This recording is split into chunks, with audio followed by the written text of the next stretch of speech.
Same car accident, same insurance company, same full coverage. One person received an advance payment within 3 hours. The towing, the rental car, the repairs, someone followed up every step of the way. The other person is still submitting one missing document after another. 3 years later, you might think the difference came down to whose car was more expensive or who was more seriously injured. It didn't. The difference was decided by a line of code inside the insurance company that you will never see. Before you ever filed a claim, it had already calculated one thing. Are you worth paying quickly? Today, I'm taking you up every rung of this ladder, from a young renter who can't afford the rent, all the way to the person sitting across from insurance companies, pricing risk for them. And I promise you this, halfway through, you'll want to pause the video, pull out your own policy, and read it again. The story begins with a water pipe. You're 26 years old. You rent. You live paycheck to paycheck. But you did one thing most people your age didn't do. You bought renter's insurance. The salesperson told you it was full coverage. If anything happened in your home, it would be covered. That made you feel safe. So every month you gladly watched the premium leave your account until one Tuesday morning when a pipe burst in your kitchen. Water had been flooding the apartment all night. It ruined the flooring. It destroyed the laptop you were still using to earn extra money on the side. Total damage, about $800. You didn't panic. You had full coverage, so you filed a claim. And that was when the real story began. The claims adjuster was very polite. He said, "Of course, we can take care of this. Please provide the original purchase receipt for the laptop." You paused. You bought it 2 years ago. You had no idea where the receipt was. "No problem," he said. "Then please provide video evidence of the leak while it was happening." You told him the pipe burst in the middle of the night. You were asleep. "I understand," he said. "Then please ask the property manager to provide a written determination of responsibility." The property manager took 3 weeks to respond. When the document finally arrived, the adjuster said it was in the wrong format. And so it went, back and forth. 7 months passed. Every time he was very sorry to inform you that one more document was still missing. Every time you told yourself that you just had to keep going a little longer. 7 months later, the claim was finally approved for $240. Why not $800? That brings us to the first truth no one told you. Even though you had been paying premiums for 2 years, your policy contained a term called actual cash value. That means the insurer does not pay what it costs to buy a new laptop. It pays what your old laptop was worth after depreciation. Then it subtracts something called a deductible. That means the first few $100 of the loss come out of your own pocket. $800 in damage. Subtract depreciation. Subtract the deductible. And all that remained was $240. During those 7 months, that claim form had been sent back 4 times. By the time it was finally stamped, approved, and mailed to you, the edges were already worn and frayed. You put it in a drawer. What you didn't know then was that you would keep that battered piece of paper for the rest of your life. And in that moment, a question appeared in your mind. If I were rich, would they have sent this claim form back 4 times? Remember that question. This entire video is an answer to it. A few years later, you saved some money and bought a used car. One day, while you were stopped at a red light, another driver rear-ended you. If you were still the person you had been years earlier, you would have quietly filed a claim and begun another 7-month cycle of submitting more documents. But this time, you did something different. The first thing you did after getting out of the car was not argue. You took out your phone. You photographed the scene, the other car's license plate, the skid marks. During the repairs, you kept every receipt. And when the insurance company began another round of routine processing delays, you did something you had never done before. You called the insurance regulator's complaint hotline. Then, while speaking to the adjuster,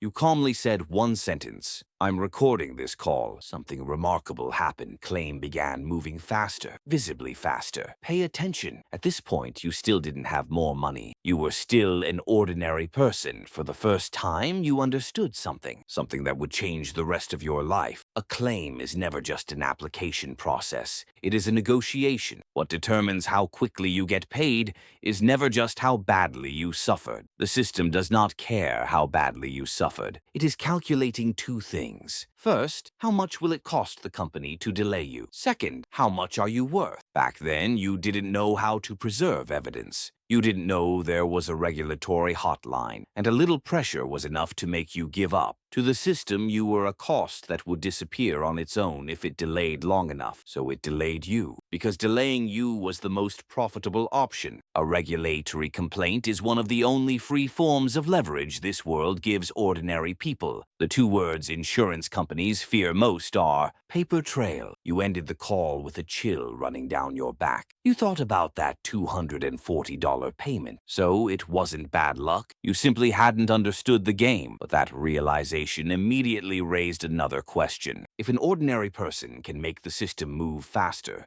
simply by becoming difficult to ignore, what do truly wealthy people use? A few more years passed. Your business began to succeed. You owned a home, a car, business property. Over time, you bought several insurance policies. The total amount you paid in annual premiums crossed a new threshold. Then one day, your phone rang. It was the insurance company. They were calling you. A dedicated account manager was on the other end. He sounded so warm and enthusiastic that it almost made you uncomfortable. You had filed a small claim. He said, "There's no need for you to go anywhere. We'll send someone to inspect the damage.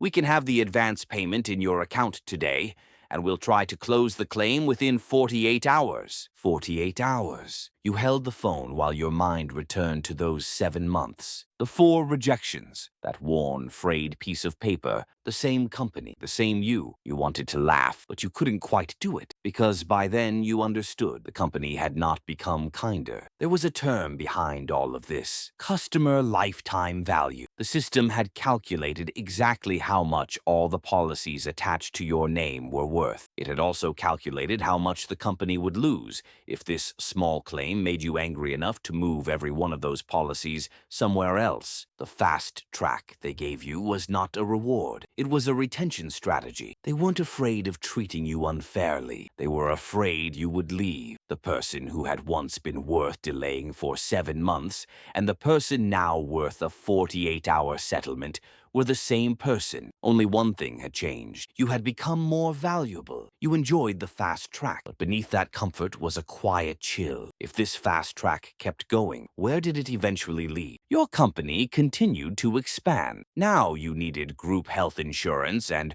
group accident insurance for dozens of employees. This time, the entire situation was reversed. You didn't go looking for insurance companies. 3 insurance companies arrived with proposals and sat in your conference room, waiting for you to choose between them. And what they laid out on the table was something the younger version of you, the renter, could never have imagined. The deductible could be negotiated down to almost nothing, sometimes all the way to 0. Certain exclusions, the clauses hidden in the corners of a policy, waiting to be used to deny your claim later, could simply be crossed out. Even the premium rate could be pushed lower. Now you were sitting on the side receiving the quotes. For the first time, you could look at a policy and immediately see which words represented real coverage, which words were traps waiting to be triggered, and which words were merely decorative promises of safety. But the discovery that truly sent a chill down your back was something else. The price you received today as a major client for the same coverage was far lower than the price you had paid years earlier, when you were a renter with the lowest income and the least ability to survive an accident. This is one of the most counterintuitive and brutal rules in insurance. It is called underwriting segmentation. The wealthier you are, the more diversified your risks are, and the more capable you are of absorbing smaller losses on your own, the cheaper your premiums become and the more favorable your policy terms are. The poorer you are, the more likely you are to live in a high-risk area, and the less able you are to survive even one accident. The more expensive your premiums become, the harsher your terms become, and the slower your claims get paid. The insurance machine reserves its best prices for the people who need insurance the least. You are now standing on the side that set the price, and every dollar you saved by crossing out an exclusion was, in effect, quietly made up by someone standing on a lower rung than you. You controlled the negotiation, but for the first time, a voice inside you became uneasy. If even the terms of a contract could be rewritten for one person like me, then what about the people at the very top of the pyramid? Do they even buy insurance? Your net worth crossed another threshold. This time, it was your financial advisor who told you the truth. He said something that stopped you cold. Stop buying retail insurance policies.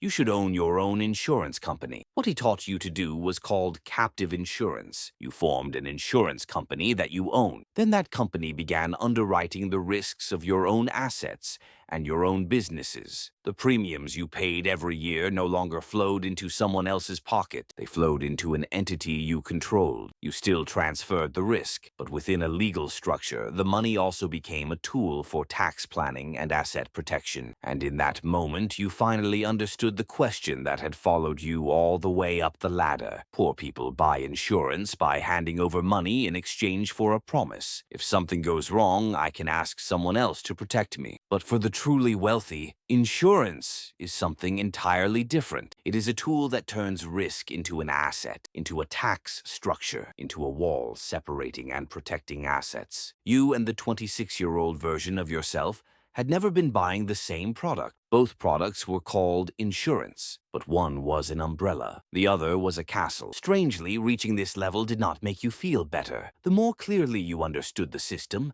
the more clearly you saw just how little leverage that young person had when his claim form was sent back 4 times. Clarity did not bring satisfaction. It brought a sadness that was difficult to describe. And suddenly, you found yourself wondering, what happened to the adjuster who sent your claim form back 4 times? How had his life turned out? You created a reinsurance capital platform. One final piece of the puzzle needs to be added here. You may think an insurance company is the final destination for risk. It isn't. Insurance companies buy insurance for themselves. They transfer the risks they cannot carry to players farther upstream, players controlling much larger pools of capital. That business is called reinsurance. And now the person controlling that pool of capital, sitting at the very top of the system, was you. One day, a major insurance company sent a delegation to meet with you. They wanted to work with your platform, bring in your capital, and share their risk. The person leading the delegation walked into the conference room. It was him, the claims adjuster who had sent your claim form back 4 times. The man who had politely told you again and again that one more document was still missing. Over the years, he had been promoted. He wore a perfectly tailored suit and handed you a business card printed with a senior executive title. He did not remember you at all. In his eyes, you were simply another capital partner. You didn't get angry. You didn't say anything. You simply opened a drawer. Then you took out that old claim form, the one with the frayed edges, the one that had been sent back 4 times, and gently placed it on the table in front of him. He looked at the piece of paper. He smiled politely, but with complete confusion. He didn't recognize it. Then, in a calm voice, you recited a string of numbers, the claim number from all those years ago. The conference room went silent for 3 seconds. This should have been the moment of revenge you had dreamed about. You had waited almost 20 years for it, but now that it was finally here, you felt nothing. No satisfaction, no triumph, only a vast, empty silence. Because you finally understood something. Even if he dropped to his knees and apologized, he could never give you back what you truly wanted. What you truly wanted was for that 26-year-old filing his first claim to have been treated like a human being, and that moment was gone forever. You put the claim form back in your pocket. You knew it was not the meeting that needed to end. Using your own platform, you designed an insurance policy yourself. Every rule in it was a direct answer to the system that had failed you years earlier. A covered loss triggered immediate payment. No investigation designed to delay it. No endless wait. Claims were paid at replacement cost. No depreciation games. The deductible was 0. You did not sell it to major corporate clients. You did not sell it to high net worth individuals. You offered it at a low price to young renters, to people living in high-risk neighborhoods, to the people least able to survive a single accident. In other words, you offered it to the person you used to be. From an actuarial perspective, the product lost money, You covered the shortfall with your own capital pool. On the day it launched, you looked into the camera. For the final time, you took the old claim form out of the drawer, the one that had been returned 4 times with its edges worn and frayed. Then you said the final and most important sentence in this video. What humiliated you all those years ago was never the $240. It was the fact that before you even asked for help, the system had already calculated that you were not worth protecting quickly. Insurance has never truly priced risk. It prices your bargaining power. That is why, after all these years, you did not choose to beat the machine. You did not buy the company that had treated you that way just so you could tear it apart with your own hands. You did something harder. You built a new machine, a machine that keeps its promises even to poor people. Then, on camera, you tore that battered piece of paper in half. We started with a burst water pipe, and we climbed all the way to the top of reinsurance capital, 7 rungs. You saw how the system treats people at every level of wealth. It delays the poorest. It tries to retain the middle class. It courts the wealthy, and for the people at the very top, it simply places the pen that writes the rules directly into their hands. But what I truly want you to take away from this is not, go get rich as quickly as possible. It is this: before you become wealthy, there are 2 forms of leverage you already possess. No one ever told you about them. First, create a paper trail. On the day something happens, take photographs. Record conversations. Keep every receipt, because the system is not afraid of how badly you suffered. It is afraid that you will document everything and refuse to let go. Second, understand the words in your own insurance policy. Does it say actual cash value or replacement cost? What is hidden inside the exclusions? How much is the deductible? Because until you have the power to rewrite the rules, understanding the rules is your only form of bargaining power, and it is free. Now go find your insurance policy and read it.